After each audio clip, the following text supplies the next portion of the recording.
Welcome to Dark Knight Films Reviews and another comedy and drama night. Tonight, I will be reviewing The Notebook, released in 2004, directed by Nick Cassavetes, from a script by Jeremy Levin and Jan Sardi, based on the novel of the same name by Nicholas Sparks, starring Ryan Gosling, Rachel McAdams, James Garner, Gena Rowlands, Sam Shepard, Joan Allen, James Marsden, Kevin Connolly, and David Thornton.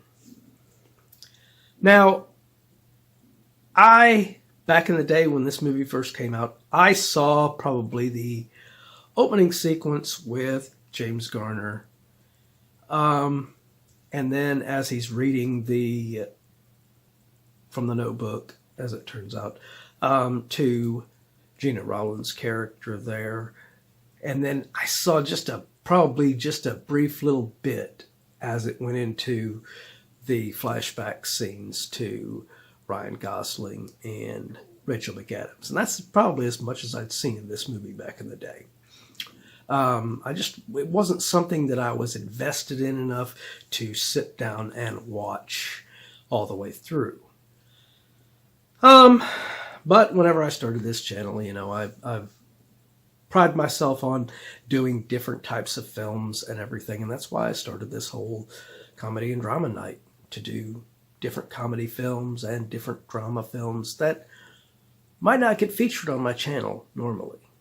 So I put this down as a film that I wanted to check out and review on the channel, and more recently I did finally watch it, and this is my straight up response to that after seeing it for the first time, fully on through. If you thought that this film was a chick flick and you that's why you've never watched it or never seen it, it's not. It is quite a interesting little character study of Ryan Gosling's character of Noah and Rachel McAdams' character of Allie. And they really drive this story all the way through it. And there's nothing really that mushy yes, it does get a little weird at the beginning whenever he's just pursuing her, but it easily moves past that, thankfully. And it becomes a really fun relationship until, of course, her mother, Joan Allen, objects to her being with this average guy who makes no money. I thought that made her character very unlikable, even though she's excellently played by Joan Allen. She does a damn good job in this film playing the character, but you definitely despise her and hate what she's doing to this poor girl. The father to her, played by David Thornton, he looks so awkward with this mustache. I don't know why they had to go with that. I mean, he looks like he's a character from a 20s, 30s silent movie, and it just looks so awkward and weird, him with this weird-ass mustache that he has. And kind of his acting kind of is in on par with that. I mean, he feels like he's a character from one of those 20s or 30s silent movies. So that was a little awkward and weird, especially considering Joan Allen is not playing a caricature of a character, so her husband looking this way is kind of off-putting. Especially when the father to Ryan Gosling's character, played by Sam Shepard, is completely the opposite. He is just an average, normal guy and a really great father figure and everything. He immediately embraces Allie, takes her in and everything. And, that makes him very, very likable. And, of course, Sam Shepard's just a great actor anyway, so I expected nothing less from him in this film. The flashback setting is really well executed, and I really like the scenes with James Garner and Gena Rowlands in there. Now, one thing I did notice while I was watching this is that I don't think that James Garner is a very good representation of what Ryan Gosling's Noah would look like when he's at that age that James Garner is in this film. They don't have similar facial structures to actually work as this is him when he's older. Now, I think Gena Rowlands, she really does do a little better. She looks a little more like what you would expect from Rachel McAdams' character when she's older and everything at this point. So that was a little bit better casting, I think. But as much as I love James Garner, I don't think he looks like an older version of Ryan Gosling. But he gives a great performance nonetheless in this film. The whole dementia thing that Allie is suffering from and he's trying to help her through is so heart-wrenching to watch. And it is so well played by both actors in this film. And I was equally as intrigued by their story in the present day setting as I was with the flashback scenes with Gosling and McAdams. And the romance with these two, it's surprising it made it this far, because in interviews from Nick Cassavetes, the director, he ended up saying that the two of them did not get along at all early in this film. And they clashed on there, both of them. It wasn't just Ryan Gosling didn't like her.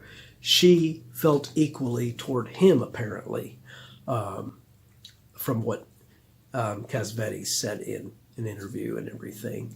And that just cements how good these two are in this film, that even though they didn't really like each other while they were working on this film, they played this romance so excellently. And ironically, they did get together after this film for about 2 years and were together. But the relationship, unlike the movie, didn't work out, unfortunately.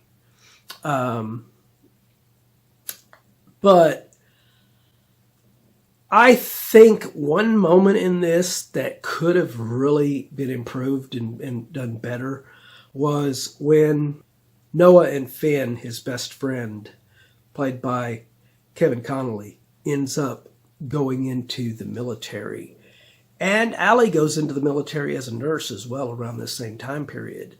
And Finn is immediately killed in this battle when they were with Patton's Third Army, ironically. And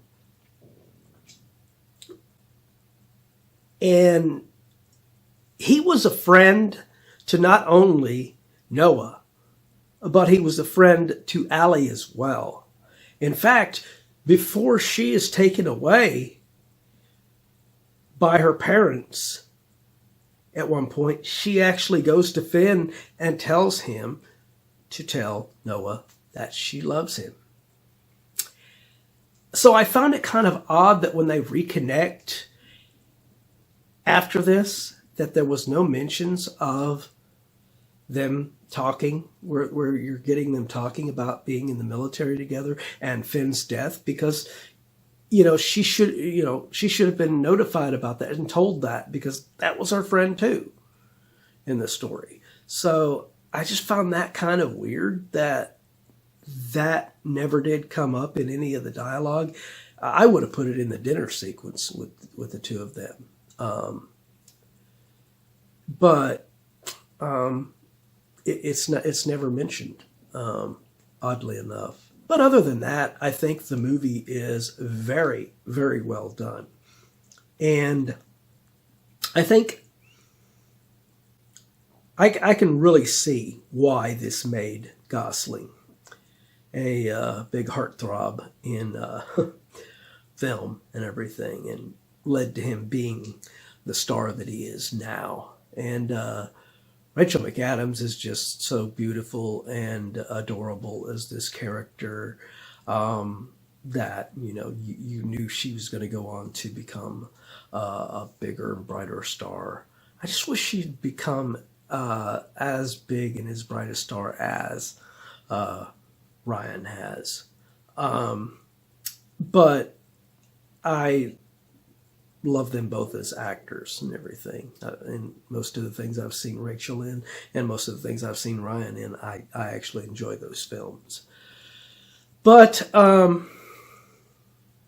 my final review of The Notebook, I am going to give this film a 9.7 out of 10. Now, had those moments with Finn, where they had those points where it could have been this, because like I said, they were friends.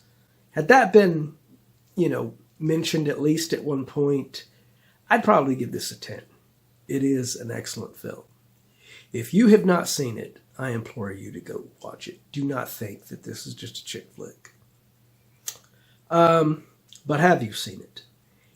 And if you have, let me know what you think in the comments down below.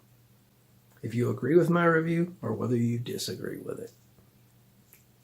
And as usual, if you enjoyed this video, do not forget to like, share, and subscribe. And don't forget to click that bell icon so you can be notified about future videos just like this one. And while you're by the subscribe button, click that join button and become a Dark Knight fan. As a Dark Knight Fan Plus member, you have access to an area right now on the channel where you can request a movie, TV show, or ranking video of your choosing. And when that goes live on the channel, it will go live for all Plus members prior to it becoming available for everyone else. So if you want to get interactive, now is your chance. Well, that's the end of another Comedy and Drama Night. If you missed last week's Comedy and Drama Night, check out the link above. Or if you missed any of the videos during Comedy and Drama Night, check out this playlist and get caught up on anything you've missed.